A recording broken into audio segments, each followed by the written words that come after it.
Assalamualaikum, selamat siang, salam rahayu. Mungkin ini salah satu videonya Kiai Madidin yang paling, pokoknya video yang termasuk yang bagus. Menyentilnya juga sangat bagus. Tetapi Kiai Madidin ini tidak pernah menyembelih kiai sepuh NU yang seperti Gusmus. Banyaklah gitu loh kiai sepuh NU yang tidak sentil. Tetapi Kiai Madidin ini bisa dibilang menyentil kiai yang bikin sepuh juga. Tetapi mereka memang dari dulu memang punya jejak. Mungkin kenal atau lebih dekat dengan orang-orang seperti Habib gitu. Dan apa yang dilakukan Kiai Madidin ini normal dan logis. Dan bisa dibilang menepis ucapan-ucapan beberapa kiai sepuh yang bisa dibilang sepuh tetapi memang secara logis tidak logis. Masa ada kiai berbicara? Ya kita nggak apa-apa menghormati suriah Nabi. Jika misalkan dianya yang berbohong itu biasanya dia. Kalau konteks ini jelas yang dibicarakan itu kan seorang Habib. Padahal juga jelas secara beberapa sisi keilmuan mereka itu bukan suriah Nabi.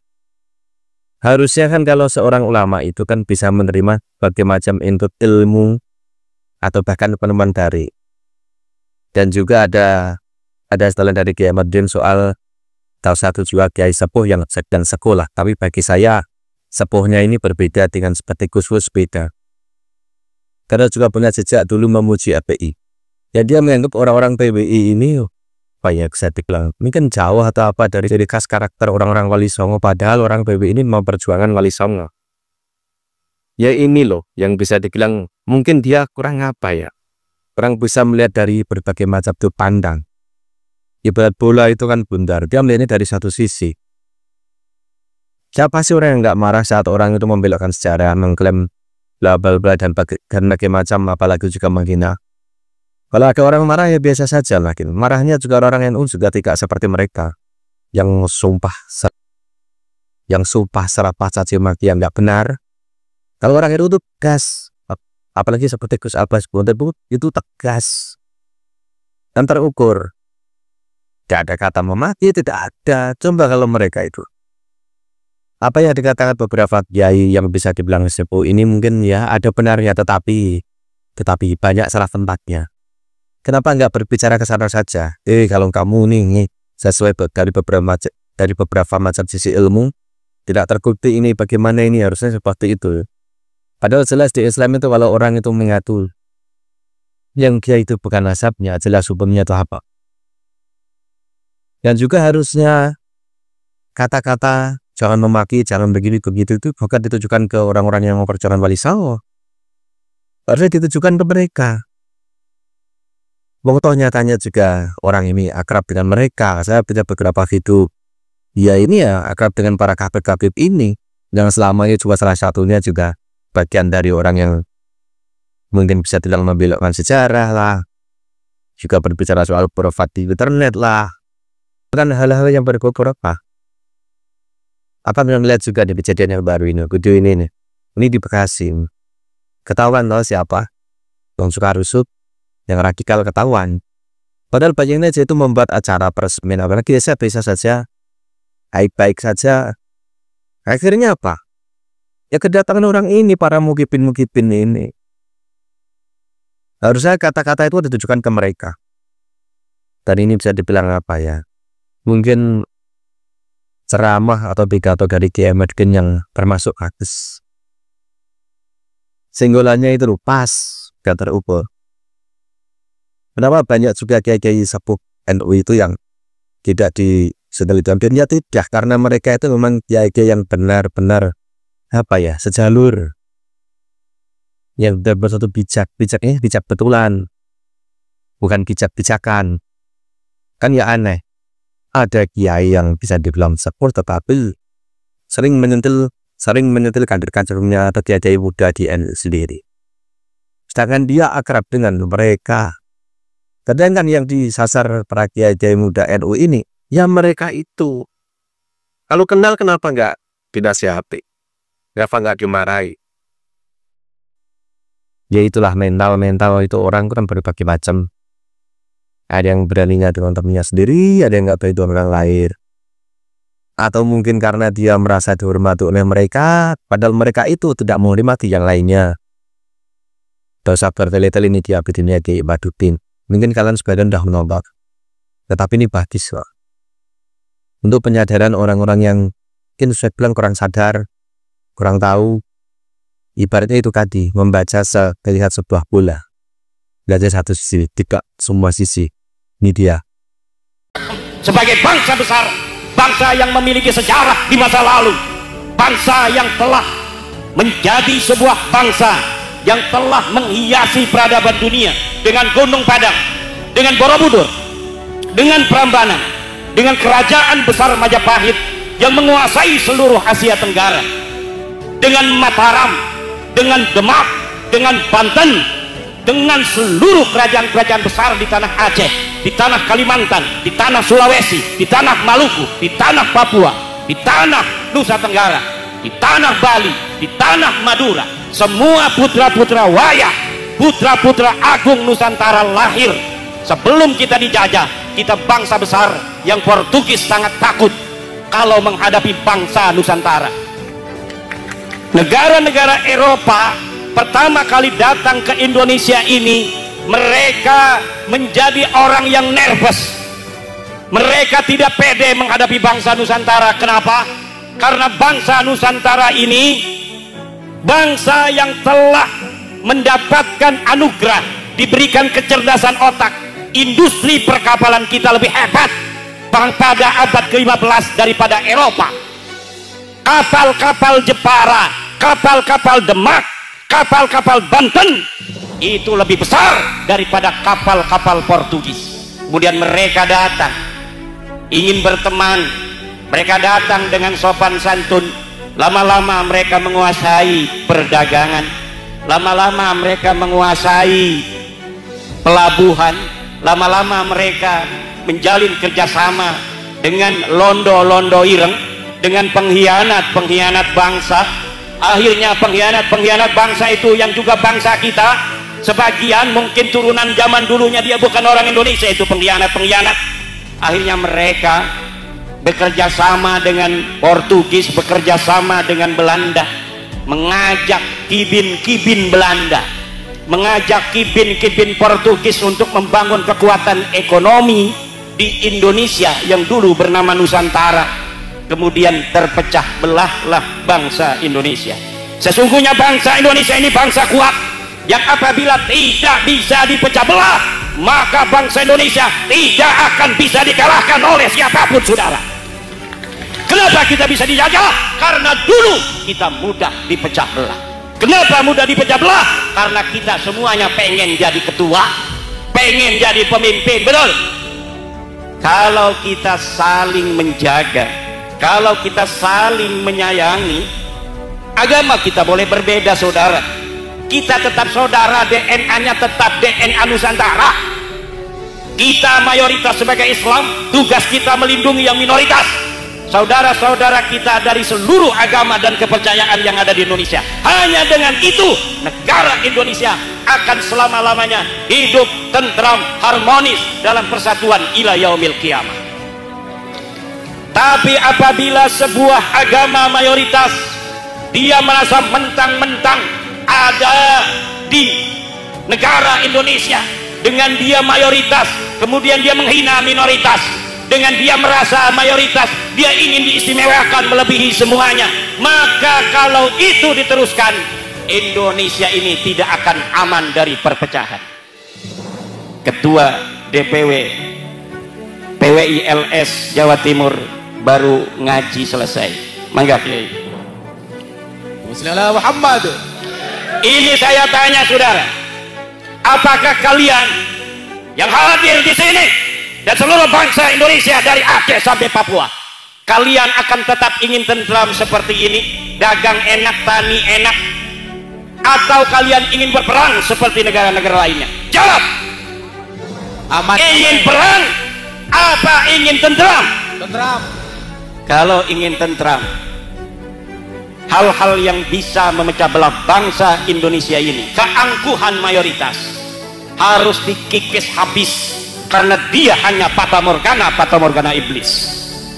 Bangsa Indonesia ini akan menjadi bangsa besar jika persatuan dan kesatuan kita kedepankan di atas perbedaan agama, di atas perbedaan suku bangsa, di atas perbedaan primordial. Jangan merasa orang Banten lebih mulia daripada orang Blitar, jangan merasa orang Blitar lebih mulia daripada orang Banten. Semuanya sama di mata polisi. Kita hanya sebagai bangsa yang harus nurut. Kalau lewat lampu merah, tilang semuanya, walaupun punya foto dengan Kapolri. Begitu. Jangan polisi ada tilang, saya Zulfikar foto dengan Kapolri, tuh saya foto sama Kapolri, enggak berani itu polisi lalu lintas. Tidak boleh begitu. Saya Zulfikar yang kenal dengan Kapolri, dengan para laskar sabilillah yang fotonya dengan saya, di mata hukum semuanya sama. Betul. Tidak boleh saya Zulfikar yang punya foto dengan Kapolri dan laskar sabilillah yang foto punya dengan Imaduddin Usman saja kemudian ditilang. Ini nih ada Imaduddinnya, tilang ini dengan Kapolri, tidak bisa ditilang. Tidak bisa. Di mata hukum negara kesatuan Republik Indonesia, dia yang berpangkat tinggi, dia yang DPR, dia yang menteri, dia yang camat, dia yang bupati, dia yang guru ngaji, dia yang laskar, dia yang polisi. Kalau dia melanggar lampu merah, maka dia harus ditilang.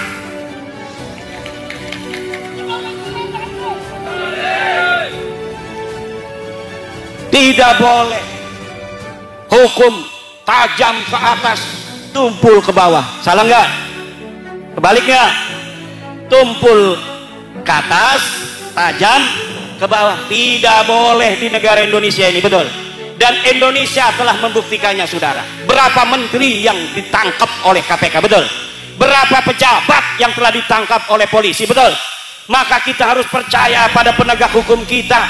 Kalau kita berbangsa dan bernegara, aturannya kita harus percaya pada penegak hukum. Kalau kita masyarakat sipil, harus husnudzon terhadap pemerintah, betul. Kalau kita sebagai orang-orang hukum, orang-orang yang berstatus warga negara Indonesia, ya harus patuh terhadap undang-undang negara Indonesia. Jangan udah diputuskan pengadilan kita tidak percaya, sudah ingkrah sampai ke Mahkamah Agung, dia tidak percaya terhadap hukum kita. Ditangkap sama polisi malah ngelawan. Kamu kenapa pakai peci haji? Kenapa nggak pakai helm? Peci haji saya ini, kalau peci haji saya ini, kalau saya jatuh dia tidak pecah, Pak polisi. Kalau helm dia pecah, tetap itu tidak SNI. Itu yang namanya peci haji, walaupun sakti, dia sudah dikasih hijab nasor, tetap dia tidak SNI. Kalau dia pakai motor harus ditangkap Pak polisi, walaupun dia pakai peci haji, sorban, ngomong saya ketua DPD PWI Kabupaten Blitar, tangkap aja kalau dia nggak pakai helm. Saya yang perintahkan, wakil ketua umum DPP PWI pusat, kalau ada laskar pakai motor tidak pakai helm, tangkap Pak polisi. Setuju? Kalau laskar aja ditangkap, apalagi kibin yang memalsukan kuburan, apalagi yang menjaga Nusantara aja. Para laskar sabilillah yang mengembalikan harkat martabat bangsa Indonesia, kalau dia tidak pakai helm maka tetap harus ditangkap, betul. Apalagi kibin kuburan, nggak ada orangnya dibikin kuburan, betul. Katanya Habib Ahmad Al-Habsyi wafat 1700, padahal kagak ada sejarahnya, kagak ada orangnya. Apabila ada yang begitu, hancurin apa biarin? Hancurin apa biarin? Hancurin. Tadi Sayyid Zulfikar Asy-Syaibani mengatakan, salah satu cara para musuh-musuh suatu bangsa ingin menghancurkan bangsa itu adalah rubah sejarahnya, lalu kaburkan sejarahnya. Orang-orang yang berjuang di bangsa itu kemudian dianggap sebagai pecundang pada masa perjuangan, kemudian dianggap sebagai pahlawan. Ini melongok kenapa? Apakah betul ini telah terjadi di negara kita? Betul apa tidak? Kalau begitu, siapkah kita berjuang menjaga marwah leluhur kita? Siap. Menjaga setiap jengkal tanah Indonesia ini? Siap. Siapkah saudara-saudara Laskar Sabilillah bantu Prabowo, bantu Gibran untuk menjaga bangsa dan negara Indonesia ini? Siap. Siapkah kalian kalau negara kekurangan tentara, kemudian kalian dijadikan tentara paling depan, ditembak paling dahulu kalah? Siap. Buat apa kalian asah hijib tiap hari kalau ketika bangsa dan negara ini membutuhkan, kalian tidak berani berada di paling depan untuk menjaga kemuliaan dan kehormatan bangsa dan negara kita Indonesia ini? Tidak ada artinya kita hidup tanpa mempunyai peran yang signifikan dan bermanfaat untuk tanah kita, untuk masyarakat kita. Man lam yahtamma bi amril muslimina falaysa minhum. Siapa orang yang tidak mempunyai kepedulian terhadap urusan orang-orang muslim, falaysa minhum, maka dia bukan termasuk golongan orang Islam. Umat Islam dijadikan budak oleh orang-orang yang mengaku keturunan Nabi, tapi dia diam. Bahkan dia mengatakan, hei PWILS, kalian jangan mencaci, kalian jangan mencaci orang, jaga persatuan, jaga kesantuan. Hei, kalau sama PWILS Anda bilang kita harus jaga kesantunan, kenapa Anda diam ketika Rizik Syihab mencaci maki presiden saya Joko Widodo? Kenapa Anda diam ketika Rizik Syihab mencaci maki waliullah Gus Dur radhiyallahu anhu? Kenapa Anda diam ketika Nahdlatul Ulama dihinakan oleh siapa namanya? Faisal Assegaf. Ketika Mbah Hasim dihinakan, Anda diam. Lalu ketika kami putra putri Nahdlatul Ulama membalas semua itu, Anda katakan Anda bukan NU karena Anda mencaci maki. Saya mencaci maki, kita Laskar Sabilillah mencaci maki, bukan orang baik, tapi orang yang sukanya mencaci maki. Wa in aqabtum fa'aqibu bimisli ma uqibtum bih. Kalau engkau mau balas, kata Al-Quran, maka balas sebagaimana perbuatan mereka. Dan kita belum seleting balasannya, ini belum selesai, saudara. Betul apa tidak? Sudah banyak yang mereka lakukan, menghina-hina para pemimpin kita, para ulama kita. Betul? Kita hanya ngomong, kamu bukan cucu Nabi, katanya mencaci maki. Kamu DNA-nya bukan DNA turunan Nabi, kamu bukan orang Arab, marah. Padahal itu kajian ilmiah, saudara. Ini ada kitabnya di abad kelima. Ahmad bin Isa kagak punya anak, Ubed. Ada kitab Tahdhibul Ansab, saudara. Ada kitab Muntaqilatul Talibiyah. Ada kitab Al-Majdi. Ada kitab As-Sajaratul Mubarakah. Ada kitab Al-Asili. Ada kitab Al-Fahri. Hafal sampai itu. Masya Allah. Ini bukan fitnah, saudara. Kalau ente bukan cucu Nabi, sadar aja. Kita kalau ngomong ini nggak ada datanya, nggak biasa. Turunan Wali Songo, bangsa Indonesia berbohong, saudara, nggak biasa. Kita bangsa Indonesia turunan para raja mulia-mulia, para wali, para orang-orang yang bikin Borobudur. Kita orang-orang mulia, tidak biasa berbohong, tiada bisa mencaci sebenarnya. Tapi karena lu mencaci, maka gue caci lu. Kenapa lu mencaci gue diam, gue caci lu marah? Gimana urusannya ini? Ngajak-ngajak perang sama cucu panglima perang, aneh apa kagak? Ngajak perang sama cucu pahlawan nasional panglima perang, aneh apa kagak? Aneh apa kagak? Yang nantang perang cucu panglima perang? Bukan. Apa diamannya dulu panglima perang? Nggak ada sejarahnya.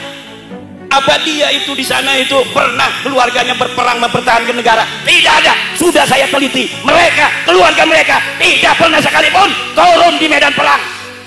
Ketika Al-Qatiri di Yaman berperang dengan Al-Quwaiti, mereka ngilang. Ketika merdeka Indonesia, setelah sebelumnya kita bangkit sebagai bangsa Indonesia mempunyai kesadaran bahwa kita sedang dijajah. Lahir Budi Utomo, lahir Sarekat Islam, lahir Muhammadiyah, lahir Nahdlatul Ulama, Sumpah Pemuda 1928.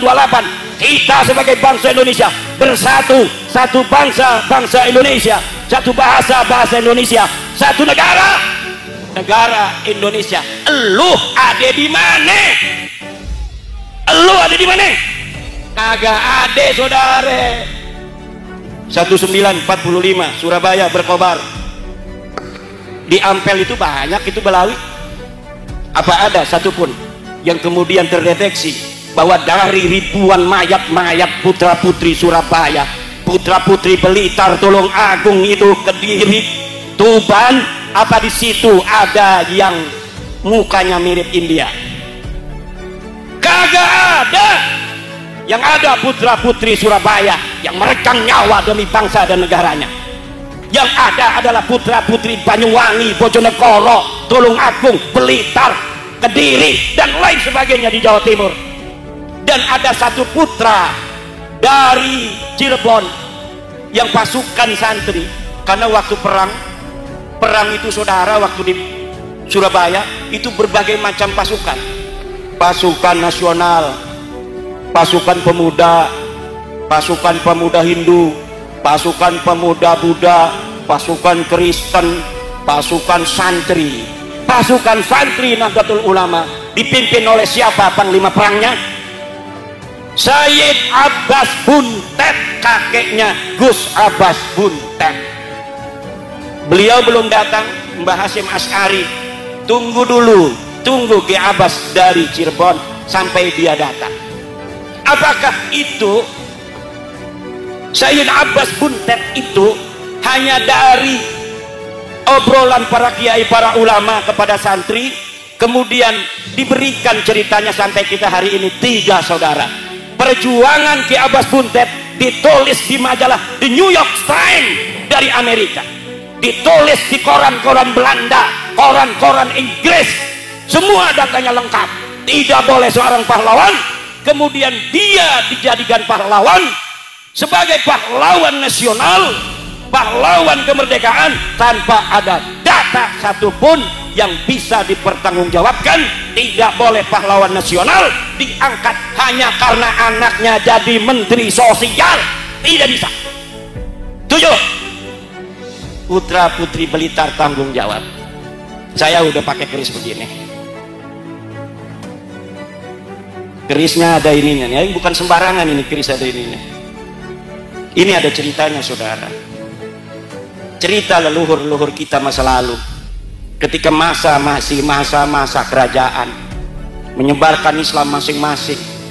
Joko Tingkir menyebarkan Islam, Raden Patah menyebarkan Islam dengan anaknya Trenggono. Di sana Sunan Gunung Jati menyebarkan. Kemudian ada kerajaan-kerajaan, kadang-kadang politiknya berseberangan. Aryo Penangsang, Pangeran Hadiri, sama-sama tujuannya, kadang-kadang ada salah paham. Karena apa? Beda kerajaan, betul?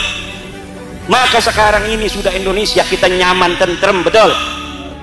Jangan sampai berbalik lagi pada masa-masa zaman dahulu kala jadi kerajaan-kerajaan. Nanti saya datang ini, pangeran dari Banten, pangeran Pasuruan, pangeran dari mana dia itu? Surabaya ya? Nanti kalau ke Blitar disangkain orang asing pakai visa, betul apa tidak? Kalau kita bisa dipecah belah, misalnya nih orang musuh, Blitar kerajaan sendiri. Kayak di Eropa itu tidak terlalu besar, tapi negaranya banyak, kecil-kecil tapi banyak. Naik kereta aja kita sudah melewati negara lain, tapi harus pakai visa. Jangan sampai di Indonesia seperti itu. Setuju? Siap kita jaga Indonesia selama-lamanya. Kalau siap, kita sebagai mayoritas harus siap melindungi minoritas. Kita sayangi yang beragama-agama lain. Hidayah itu datangnya dari Allah Subhanahu wa ta'ala. Kita tampilkan Islam yang santun, Islam yang sejuk, Islam yang menjadi rahmat bagi semua alam, betul? Coba lihat di negara lain, sudah perang bos. India sama Pakistan udah perang. Berani kagak nanti perang ngajak-ngajak perang. Mendingan kita menjadi bangsa yang santun, bangsa yang harmonis, saling menyayangi. Jangan lagi bohong-bohong aku cucu Nabi. Betul? Ente bukan cucu Nabi, ini sudah mustahil ente cucu Nabi. Dari mana aja ente bawa nakib-nakib dari luar negeri, suruh ngomong nasab ente para habaib itu sahih. Orang Indonesia sudah paham semua, sudah baca buku saya, ulama Nusantara mengugat nasab palsu. Datanya sudah qat'iyyud dilalah, sudah tidak bisa lagi ada celah untuk menjawab daripada terputus, dan sudah qat'inya bahwa Ba'lawi bukan keturunan Nabi. Tidak mungkin bisa untuk diganggu gugat lagi. DNA ente bukan orang Arab, pokoknya bukan orang Arab aja. Udah jelas kalau orang Arab J1, ente bukan J1. Jangan ngaku-ngaku lagi di YouTube kita para habaib turunan Rasulullah. Malu. Ini yang nonton sambil nyengir-nyengir sendiri, kagak punya malu lu. Nah ini yang terjadi. Polisi-polisi, para penegak hukum yang dulu, wah ini ada merkosa 31 anak nih, tapi ada Al-Habsinya. Ini cucu Nabi, jangan. Mungkin dulu itu mungkin ada sungkan-sungkan, sekarang jedorin aja ke tembok. Tujuh apa enggak? Bukan cucu Nabi, udah jelas. Siapa yang tanggung jawab? Imaduddin Usman Al-Bantani, putra Nusantara asli, yang akan bertanggung jawab di hadapan Allah Subhanahu wa Ta'ala bahwa habaib itu bukan keturunan baginda Nabi besar Muhammad sallallahu alaihi wasallam. Dan di sana nanti akan didampingi oleh Sayyid Julfikar dan Kiai Ismail. Jangan takut. Ini kesepuhan ini Masya Allah luar biasa. Di mana saja kegiatan PWI, kalau beliau lagi ada waktu, beliau hadir sampai ke Kresek, kampung saya. Masya Allah. Ini namanya Sayyid Syarif Ismail, kesepuhan Nahdlatul Ulama di Surabaya. Ini Nahdlatul Ulama kita jaga, tapi Nahdlatul Ulamanya harus kembali ke ajaran Wali Songo. Betul? Bagaimana kembali ke ajaran Wali Songo? Yaitu menomorsatukan Nusantara di atas segalanya. Menomorsatukan Nusantara di atas segalanya. Semuanya yang harus dilakukan Nahdlatul Ulama adalah demi sebesar-besar tegaknya persatuan dan kemuliaan bangsa Indonesia. Jangan biarkan warga Nahdlatul Ulama dijadikan budak oleh bangsa lainnya. Jangan jadikan warga Nahdlatul Ulama seperti ayam yang dilemparkan ke mulut buaya. Kenal Kiai Syukron Makmun? Jawab yang keras. Kenal Kiai Syukron Makmun? Kata Kiai Syukron Makmun, kalau ada yang mengaku cucu Nabi, kita muliakan walaupun dia bohong. Kata Kiai Syukron Makmun, karena apa? Karena bohongnya itu urusan dia di hadapan Allah. Tapi dengan dia mengaku cucu Nabi, kemudian kita muliakan, niat kita memuliakan Nabi, kita tetap dapat pahala. Ini walaupun mungkin ada benarnya sedikit, walaupun ada benarnya sedikit, yang banyak itu salah dan pembodohan umat. Karena ini sama saja melemparkan ayam di mulut buaya yang sedang menganga. Betul apa tidak? Udah tahu buaya dilemparin ayam, dimakan. Ini kalau misalnya warga-warga umat Islam, kiainya ngomong begitu, nanti umatnya ini jadi salah tingkah, bahkan salah kaprah. Kalau dia bisa masih memilah, tapi kalau umat kalau sudah dengar begitu, kalau dia mungkin saja tidak akan didawir, tapi kalau di bawah mereka berani mendawir. Betul apa tidak? Kenapa? Karena kata-kata menghormati bagi mereka artinya dawir. Kata-kata menghormati bagi mereka adalah budak. Dan kita bukan budak, kita turunan raja. Ente turunan siapa? Turunan saya, leluhur saya adalah Raden Wijaya, penguasa dari Majapahit. Ente turunan siapa? Ane turunan Prabu Siliwangi, ada batunya.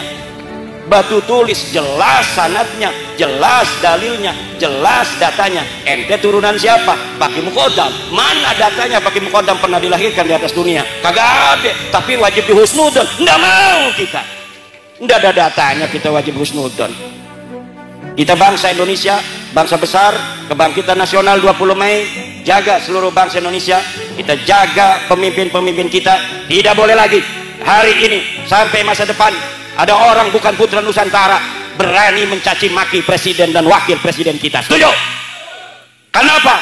Karena kemuliaan presiden dan wakil presiden adalah kemuliaan kita sebagai bangsa dan negara. Sengaja itu mereka membuat pemimpin-pemimpin kita hina dina agar di mata orang-orang awam hanya mereka yang dianggap mulia.